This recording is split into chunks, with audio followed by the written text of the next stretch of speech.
Ralph Waldo Emerson ಹೇಳ್ತಾರೆ, once you make a decision, ನೀವು ಒಂದ್ಸಾರಿ ನಿರ್ಧಾರ ಮಾಡಿದ್ರಿ ಅಂತ ಅಂದ್ರೆ the universe conspires to make it happen. ಒಂದಲ್ಲ ಒಂದು ರೀತಿಯಲ್ಲಿ ಪಿತೂರಿ ಮಾಡಿ ಆದ್ರೂ ಪರವಾಗಿಲ್ಲ, ಈ ಯೂನಿವರ್ಸ್ ನಿಮಗೆ ಸಹಾಯ ಮಾಡೇ ಮಾಡುತ್ತೆ ಆ ಗುರಿಯನ್ನು ತಲುಪೋದಿಕ್ಕೆ. ಮಿಲ್ಖಾ ಸಿಂಗ್ ಬಗ್ಗೆ ನೀವೆಲ್ಲ ಕೇಳಿರ್ತೀರಿ. ಅವನನ್ನ ಫ್ಲೈಯಿಂಗ್ ಸಿಖ್ ಅಂತ ಕರೀತಾರೆ, ಯಾಕಂದ್ರೆ ಆತನ ಓಡಿನ ವೇಗ ಅಷ್ಟು ವೇಗವಾಗಿತ್ತು, ಆತ ಅಷ್ಟು ವೇಗವಾಗಿ ಓಡ್ತಾ ಇದ್ದ. ಈ ಮಿಲ್ಖಾ ಸಿಂಗ್ ಹಿಂದೆ ಒಂದ್ಸಾರಿ ಸ್ಪರ್ಧೆಯಲ್ಲಿ ಸೋತಾಗ ಬಿಕ್ಕಿ ಬಿಕ್ಕಿ ಗಳಗಳನ್ನೇ ಎತ್ತಿದ್ದಂತೆ. ಆದರೆ ಅವತ್ತೊಂದು ನಿರ್ಧಾರ ಮಾಡಿದ್ದ ಆತ, ಇನ್ನು ಮುಂದಿನ ಸ್ಪರ್ಧೆಗಳಲ್ಲಿ ನಾನು ಸೋಲೋದಿಲ್ಲ, ಅದಕ್ಕೆ ಎಷ್ಟು ಬೇಕೋ ಅಷ್ಟು ಪರಿಶ್ರಮ ನಾನು ಹಾಕ್ತೀನಿ ಅಂತ ಆತ ಪ್ರಯತ್ನ ಪಟ್ಟ, ಯಶಸ್ವಿಯಾದ. ಅವನ ಮೇಲೆ ಒಂದು ಬಾಲಿವುಡ್ನಲ್ಲಿ ಸಿನಿಮಾ ಇದೆ, ತುಂಬಾ ಚೆನ್ನಾಗಿದೆ, ಫ್ರೀ ಇದ್ದಾಗ ನೋಡಿ. ನೀವು ಆ ಥರ ನಿರ್ಧಾರ ತೆಗೆದುಕೊಳ್ಬೇಕು. ಇಂದು ಸೋಲಿ, 100 ಸಾರಿ ಸೋಲಿ, ಆದರೆ ಪ್ರತಿ ಬಾರಿ ಸೋತಾಗಲೂ ಕೂಡ ಹೇಳಿ, ನಾನು ಒಂದಲ್ಲ ಒಂದಿನ ಗೆದ್ದೇ ಗೆಲ್ತೀನಿ, ಯಾಕಂದ್ರೆ ಗೆಲ್ಲುವಂಥ ಸಾಮರ್ಥ್ಯ ನನ್ನಲ್ಲಿದೆ, ಯಾಕಂದ್ರೆ ನಾನು ಪ್ರಯತ್ನ ಪಡ್ತೀನಿ.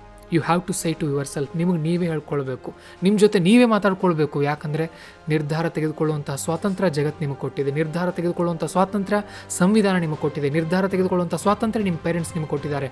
ನಿಮ್ಮ ಬದುಕಿನ ನಿರ್ಧಾರವನ್ನು ಇವತ್ತೇ ಈ ಕ್ಷಣವೇ ನೀವು ತೆಗೆದುಕೊಳ್ಬೇಕಾಗತ್ತೆ. ವಿನ್ನರ್ಸ್ ಅಂತ ಅಂದರೆ ಅವ್ರು ಯಾರು ಎಕ್ಸ್ಟ್ರಾರ್ಡಿನರಿ ಅನ್ಲಿಕ್ಕೆ ಹೋಗಬೇಡಿ.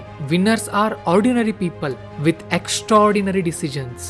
ಅವರು ಆರ್ಡಿನರಿ ಪೀಪಲ್ಲೇ, ಆದರೆ ಅವರು ತೆಗೆದುಕೊಳ್ಳುವಂಥ ನಿರ್ಧಾರ ಇರುತ್ತಲ್ಲ, ಅದು ಎಕ್ಸ್ಟ್ರಾರ್ಡಿನರಿ ಆಗಿರುತ್ತೆ. ನಿಮ್ಮ ಆ ಒಂದು ನಿರ್ಧಾರ ಏನು? What is your one decision in your life? ಈ ಕ್ಷಣನೇ ತೆಗೆದುಕೊಳ್ಳಿ, ಈ ಸಮಯದಲ್ಲೇ ತೆಗೆದುಕೊಳ್ಳಿ. ಕಾಲ ಸರಿತಾ ಇರುತ್ತೆ, ಮುಂದಕ್ಕೆ ಹೋಗ್ತಾ ಇರುತ್ತೆ. ಹುಷಾರಾಗಿರಿ, ಜಾಗೃತರಾಗಿರಿ. Be alert, protect yourself. ನಿಮ್ಮನ್ನು ಕಾಪಾಡೋಕೆ ಮತ್ತೆ ಯಾರೂ ಬರೋದಿಲ್ಲ, ಎಲ್ಲಿಂದ ಏನೋ ಬರೋದಿಲ್ಲ. You have to save yourself. You have to take care of yourself, your dreams.